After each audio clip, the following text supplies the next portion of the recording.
আসসালামু আলাইকুম ওরহমতুল্লাহি ওবারাকাতু। আমলে নাজাত ইউটিউব চ্যানেলের মধ্যে আপনাদেরকে স্বাগতম জানাচ্ছি। আজকে আমি আপনাদেরকে জানাতে যাচ্ছি দোয়া কবুলের জন্য আপনারা কোন দোয়াটা পাঠ করবেন। দেখতে পাচ্ছেন আমার সামনে একটি দোয়া আছে, রব্বানা ওয়া তাকাব্বাল দুআ।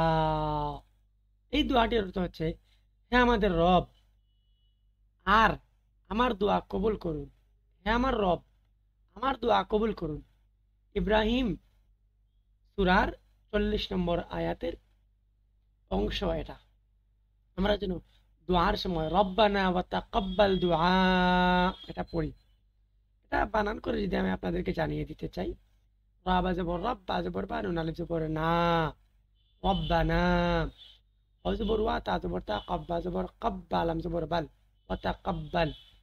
রব্বানা ওয়া তাকাব্বাল। দাল পেশ দু, আইন আলিফ জবর আ, হামজা জের ই, দুআই। রব্বানা ওয়া তাকাব্বাল দুআ। পরবর্তী ভিডিও পাওয়ার জন্য অবশ্যই এই চ্যানেলটি সাবস্ক্রাইব করে সাথে থাকবেন এবং আপনার মতামত কমেন্ট বক্সে জানিয়ে দেবেন।